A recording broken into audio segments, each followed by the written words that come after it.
பேசலாமா madam? Sir பேசுங்க. வணக்கம். எல்லா உருவங்களிலும் எல்லா அருவங்களிலும் இருக்கும் கடவுளுக்கு வணக்கம். உங்கள் அனைவரையும் கடவுளாக நினைக்கின்றேன். பத்திரிஜிக்கு நன்றி.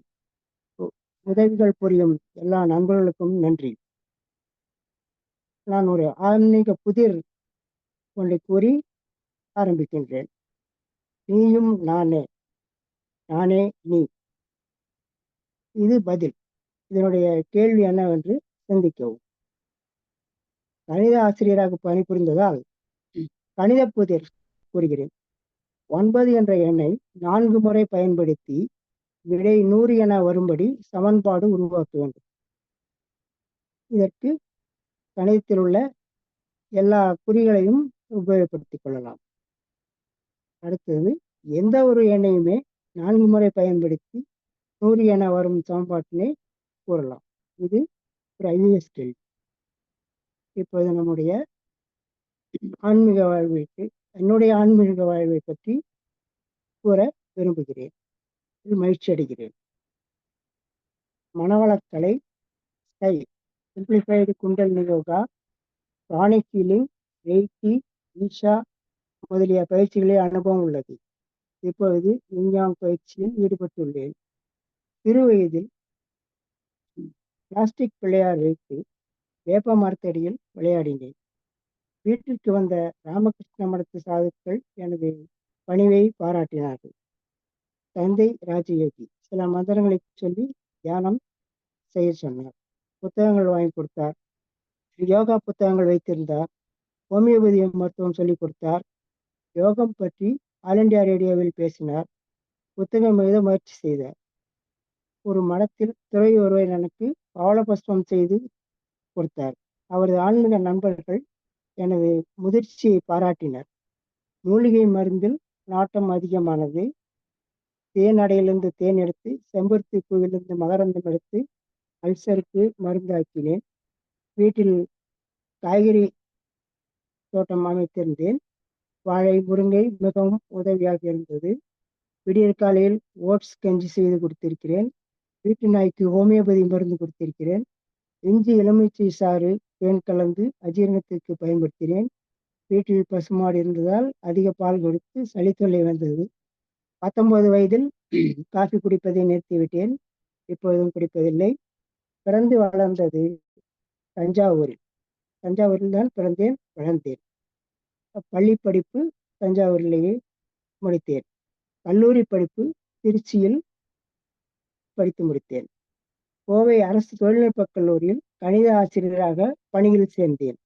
நண்பர்கள் மூலம் ஸ்கை அறிமுகமானது. சிம்பிளிஃபைடு குண்டலினி யோகா.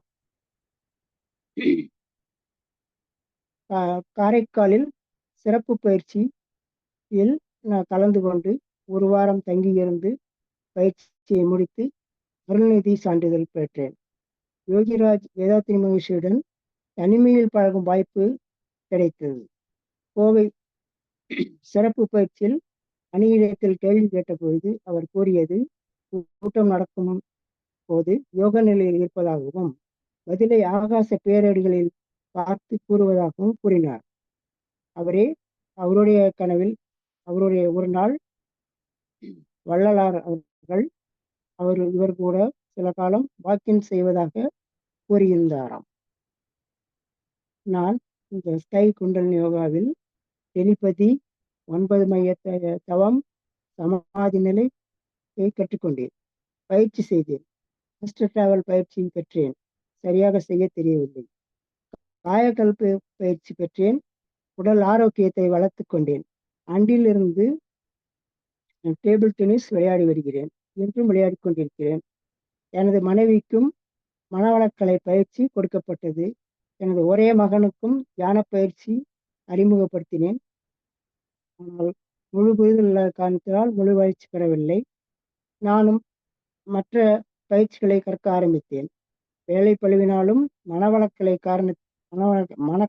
காரணத்தினாலும் உடல் உபாதைகள் தோன்றின. சென்னையில் பிராணிக் ஹீலிங் கற்றுக்கொண்டு எனது பிணிகளை குறைத்து கொண்டேன். டெலிபதி மூலம் மற்றவர்களுக்கும் உதவினேன். அங்கேயும் பௌர்ணமி தியானம் முக்கியமாக இருந்தது. அட்வான்ஸ்ட் பாணியில் சான்றிதழ் பெற்றேன். அரசு அங்கீகாரம் பெற தருமபுரியில் ரேக்கி பயிற்சியும் பெற்றேன். பாதியிலேயே நிறுத்திவிட்டேன். தியானத்திற்கு குண்டலினி பயிற்சி மட்டுமே உதவியாக இருந்தது. மறுபடியும் அடுத்த பயிற்சி. சேலத்தில் கல்லூரியில் இலவச ஈஷா தியானம் பயிற்சி நடந்தது. முதல் வருடம் கடைசி நேரத்தில், அதாவது இறுதி நாளில் பங்கேற்க முடியவில்லை. அதனால் பயிற்சி முற்று பெறவில்லை. ஒரு வருடம் கழித்து மறுபடியும் பயிற்சி மேற்கொண்டு முதல் நிலை பூர்த்தி செய்தேன். பயிற்சி நண்பர்கள் அனைவரும் கோவை ஈஷா மையம் சென்று அனலிங்க வழிபாடு செய்தோம். அங்கே அந்த மையத்திலேயே பிறகு அடயோகம் கற்றுக்கொண்டேன். சென்னையில் வாலண்டியராக பயிற்சி பெற்றேன். சமயமாவிற்கு தகுதி பெற்று 7 நாட்கள் மௌனதானம் செய்து கடைசி நாளில் மூச்சின் வழியாக உள்ளே சென்று ஒளியை காணும் பேறு பெற்றேன். அதாவது குருவின் உதவியால் காண முடிந்தது. பயிற்சியை தனியாக செய்ய முடியவில்லை. 3ஆம் கண் பற்றிய கருத்து தெரியாது. சுவாசத்தை மட்டும் எப்பொழுதும் கவனிக்க வேண்டும் என்று அறிவுறுத்தினார். பிறகு வள்ளலார், ஒளி உடல் பெற்ற வள்ளலார் அவர்கள் வழியில் பின்பற்றினேன். 2 வேளை உணவு, காலையில் 3 மணிக்கு எந்திரித்து விட வேண்டும் மற்றும் செய்ய வேண்டிய செயல்கள் அனைத்தையும் அவர் எழுதி வைத்துள்ளார். அவைகளையும் கடைபிடிக்க தொடங்கினேன். சென்னையில் அவருடைய வள்ளலார் வாழ்ந்த வீட்டிற்கு சென்று தியானம் செய்தேன். பிறகு வடலூர் சென்று அங்கு அவர் இருந்த இடங்களெல்லாம் தியானம் செய்தேன். புத்தகங்கள் வாங்கி படித்தேன். எனது ஆன்ம அறிவு அதிகமாகிக் கொண்டிருந்தது. வள்ளலார் மூக்கின் வழியாக, அதாவது மூச்சு சுவாசத்தின் மூலமாக உள்ளே சென்று ஒளியை காண வேண்டும் என்று கூறினார். ஆனால் அவர் செய்த தியானம் என்னால் செய்ய முடியவில்லை. அதனால் அவருக்கு ஒளி உறவு பெற்ற முறை எனக்கு தெரியாததால் அதை என்னால் செய்ய முடியவில்லை. ஆனால் உள்ளே செல்வது எப்படி என்றும் தெரியவில்லை. இதனால் என்னால் அந்த பயிற்சியை தொடர்ந்து செய்ய முடியாமல் போய்விட்டது. ஆகவே நான் வேறு வழிகளை தேடிக்கொண்டிருந்த போதுதான் நம்முடைய தியான பயிற்சி எனக்கு அறிமுகமானது. இந்த வருடம் பிப்ரவரி மாதத்தில் ஒரு நாள் யூடியூப் பார்த்து ஆனாபானசதி தியானம் எப்படி செய்ய வேண்டும் என்று தெரிந்து கொண்டேன். அது முதல் இந்த தியானத்தை நான் செய்து வருகின்றேன். எனக்கு தெரிந்ததை கூறுகிறேன். முதலில் கால்களை நன்றாக கிராஸ் செய்து கொண்டு, கைகளை பற்றிக்கொண்டு, கண்களை மூடிக்கொண்டு சுவாசத்தை மட்டுமே கவனிக்க வேண்டும். இது யூடியூபில் திருப்பதி ப்ரொஃபஸர் ஒருவர் முழு வீடியோவில் கூறியிருக்கிறார். அதே வழியில் அவரை பின்பற்றி செய்து கொண்டிருந்தேன். அப்புறம் பிஎம்சி கால் சென்டரை அழைத்து அவர்களிடம் உதவி கேட்டபோது பிஎம்சி சென்டருடைய இந்த வீடியோ வாட்ஸ்அப் குரூப்பில் என்னை இணைத்து விட்டார்கள். அதிலிருந்து இந்த நிகழ்ச்சிகளை வரிசையாக நான் கேட்டுக்கொண்டு வருகிறேன்.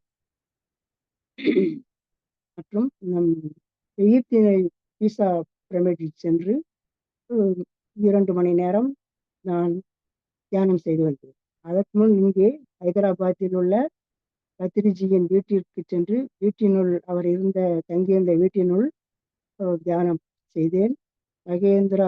மகேஸ்வரா பிரமிட் உள்ளேயும் சென்று நான் அந்த கிங்ஸ் இடத்தில் இருந்து தியானம் செய்தேன். அப்புறம் ஈஜிப்டில் வன்சிசாருடன் பழக்கம் ஏற்பட்டது.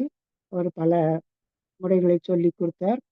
அந்த கோயில்களில் எந்த இடத்தில் நமக்கு ரகசியங்கள் வெளிப்படுத்தப்படுகின்றன என்பதை கவனிக்க சொன்னார். நானும் கவனித்தேன். ஒரு இடத்தில் தானாகவே எனக்கு மெடிடேஷன் வந்துவிட்டது. அதனால் எனக்கு அங்கு ஒரு புதிய பழக்கம் என்று சொல்வது ஒரு ஆச்சரியம் எனக்கு கிடைத்தது. இப்படியாக நான் இந்த வழியில் இப்பொழுது பயணம் செய்து கொண்டிருக்கிறேன். மேலும் நம்முடைய பிரதீப் மாஸ்டர், ஐயப்பா பெண்டி மாஸ்டர் ஆகியோருடைய யூடியூப்களை அடிக்கடி பார்த்து கொண்டிருக்கிறேன். அப்புறம் புக்ஸ்களை படித்துக் கொண்டிருக்கிறேன். புக்ஸ் படிக்கும்போது ஒயிட் புக் பை ராம்சா அது மிகவும் கவர்ந்தது என்னை. அவருடைய சிறு வயதில் அவர் பட்ட கஷ்டங்கள் மிக அதிகமாக இருந்தது. அப்புறம் எப்படி அதை தவிர்த்து மேல் வந்து அப்புறம் மறுபடி கத்தியால் குத்தப்பட்டு அவர் எப்படி உண்மை நிலையை, அதாவது இயற்கையான காட்டில் தான் நம்முடைய எண்ணத்தினால் அதுதான் இறைவன் என்று அவர் உணர்ந்தார். அடுத்த புத்தகம் நான் படித்தது நம்முடைய டியூஸ்டே லோப்சங் ராம்பா. அவர் திபெத்திய துறவி. அவர் தன்னுடைய சிறிய வயதில் எவ்வளவு கஷ்டப்பட்டார் என்பதை மிகவும் அழகாக, நிச்சயமாக மிகவும் உணர்ச்சி வசப்படும்படி கூறியிருக்கிறார். அவர் பிறந்தது முதல் ஒரு பிரின்ஸாக, அதாவது ராஜகுமாரனை போல வளர்க்கப்பட்டிருக்கிறார்.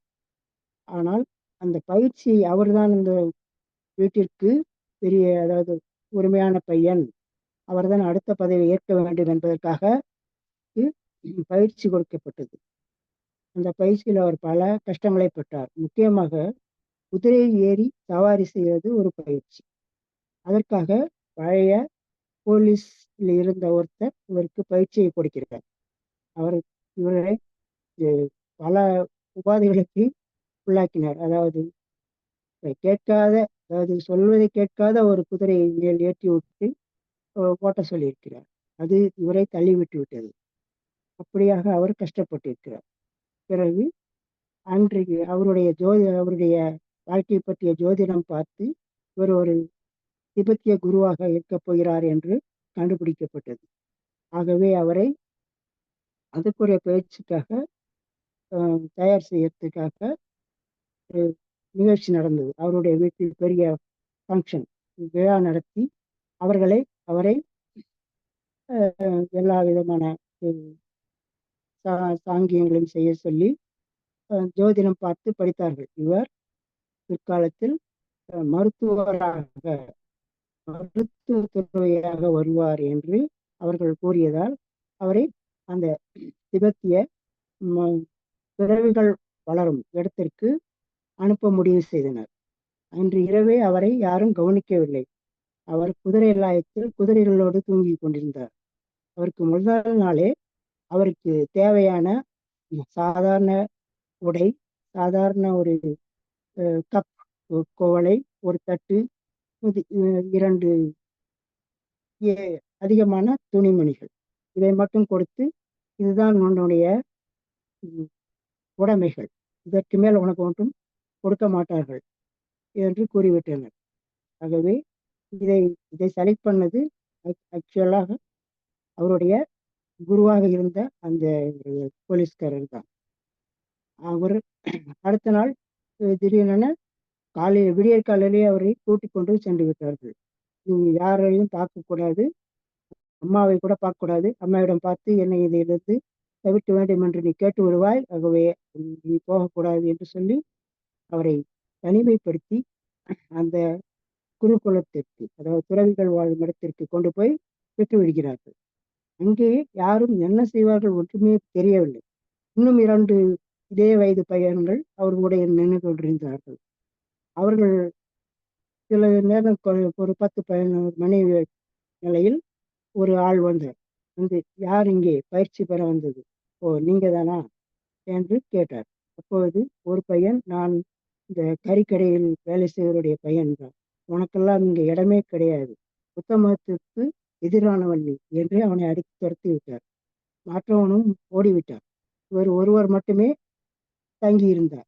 அவரையும், இங்கே பார், நீ நினைக்க மாதிரி எல்லாம் கிடையாது, நீ ஒரு ராஜகுமார் என்றால் எதுக்கு இங்கே வருகிறாய், நாங்கள் சொல்லபடி கேட்கும்போதுதான் உனக்கு இங்கே பயிற்சிக்கு இடம் கொடுக்க முடியும், ஆகவே அசையாமல் நீ இருக்க வேண்டும். அது அவர் கூறிய ஒரு பொசிஷன், ஒரு விதமான, அதாவது குழங் ம், முட்டிக்கல் கிடையாது.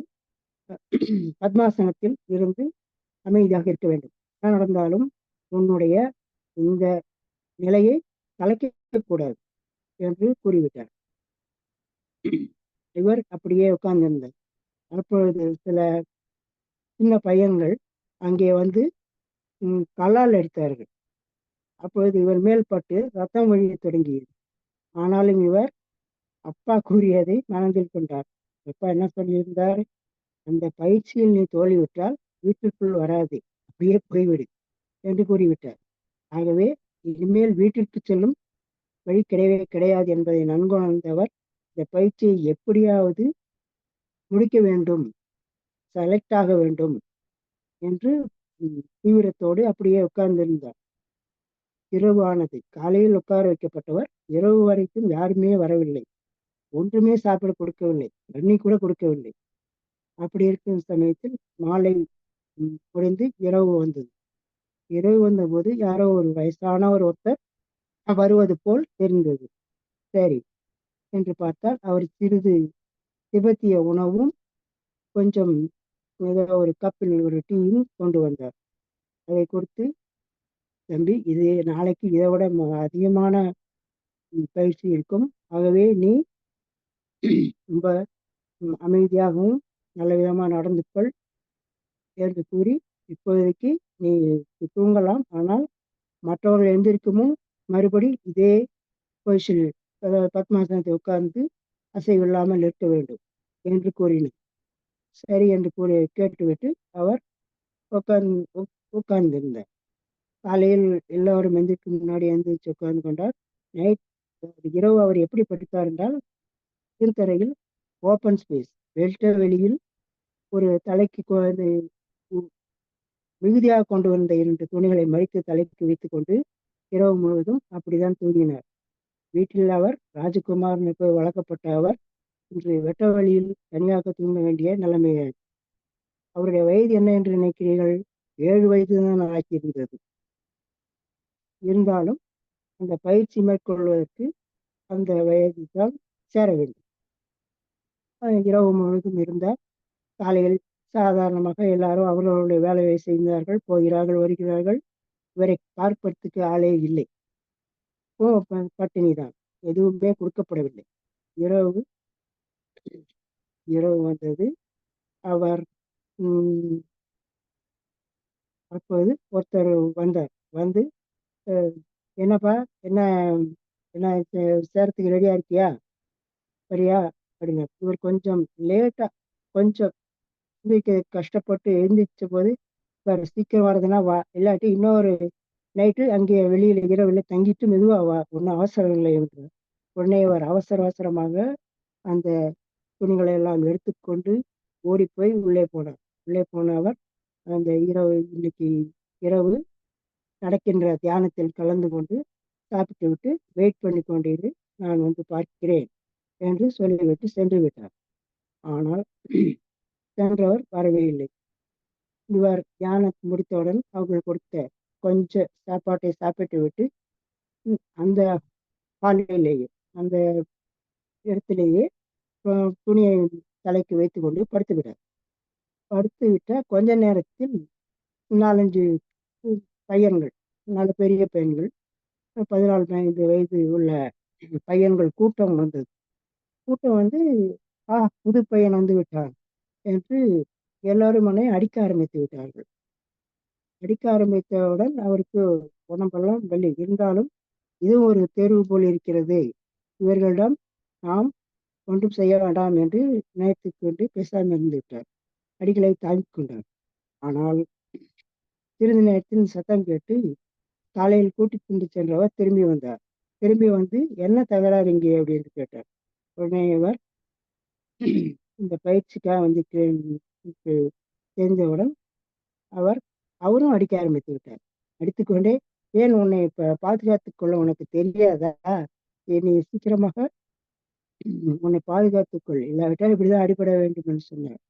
இதை கேள்விப்பட்டவுடன் அவர், அந்த போலீஸ்காரர், அந்த வீரர் சொல்லி கொடுத்த ஒரு சின்ன ஒரு இதை உபயோகப்படுத்தி உன் அவருடைய விழாவில் ஒரு சின்ன ஒரு குத்து குத்தினார். உடனே அவர் அப்படியே உருண்டு விழுந்து முகத்தில் அடிபட்டு போய் இரத்த களரியாக கிடந்தார்.